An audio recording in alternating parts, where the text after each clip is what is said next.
So, what were your influences when you started playing? I loved George Harrison. I used to learn all his solos and stuff, like A Hard Day's Night, which was a really very technically difficult for its time. It was quite fast for that sort of era. And the Run Down and Help, that was really hard to learn, where they go, will you please help me? And that was really, really hard to learn. It took me weeks to learn that. And then he went on the London Palladium and played it all wrong. And he told me years later that he only had one Gretsch, and the roadie put the strings under the thing instead of over it. And so he couldn't play it properly. He was all out of tune and everything. And all the kids at school going, did you see the Beatles last night? They were crap. It was like really weird. And so, but it was great. He actually, when I got to know him years and years later, he told me that story.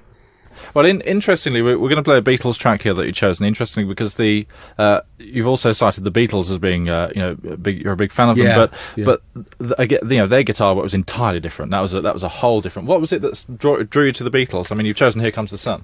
Well, I'd heard the Beatles before that, obviously, because they were around before the Blues Breakers stuff came out, early '60s, and I loved George Harrison so much because the way he would construct a little kind of solo within the song, which would be part of the song.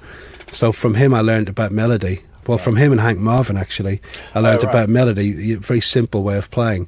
And again, it was a great basis to move on to something more kind of complex and more kind of aggressive later on. But George Harrison would create a little masterpiece in 8 bars in the middle of Hard Day's Night, for example, is a perfect example of that, where he would do something that no other guitarist in the world would think of. He would just put this little lick in it, would have some little maybe fast bits in it, and it would just be so kind of outside what you'd imagine the solo for that song to be. Later on, I got to know George very well. We became very good friends at one time, and he could do things that no one else could do. And his slide playing was amazing because he used to have very strong Eastern influences from the days with Ravi Shankar and and doing the meditation and everything. And he just to be around someone like that, you learn so much. He really was a giant in the music world for me. Very sadly missed. And I've chosen this song, Here Comes the Sun. The first time I heard this song, I was about to go on an American tour when I was about 17 with the band Skid Row. I remember playing that song just before I went to the airport and thinking I'm going to California, and it just gave me this lovely sunny feeling, so I've chosen it. When he would play a slide solo, it would have this other inflection to it because he was aware of the quarter tones and all the little kind of notes, the notes in between the normal notes that the Western musicians play. A lot of that kind of that whole sort of thing. When he would play the slide, he would incorporate a lot of that. It wasn't just straight notes. There was a lot more in between. There was a lot of that going on as well. So I think that then transferred to his guitar playing as well.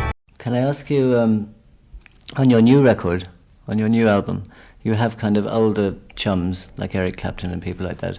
Was that a conscious thing because you knew those guys and their playing and things rather than to go with fresher blood?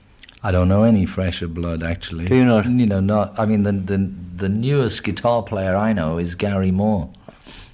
And how do you know him? I know him because he sort of was a friend of Ian Pace, and Ian Pace from Deep Purple. Yeah. And Ian toured with Gary, and then Gary came to live in my neighbourhood. And he's an unbelievable guitar player. I mean, guitars players like him around, it makes me just feel like a skiffler.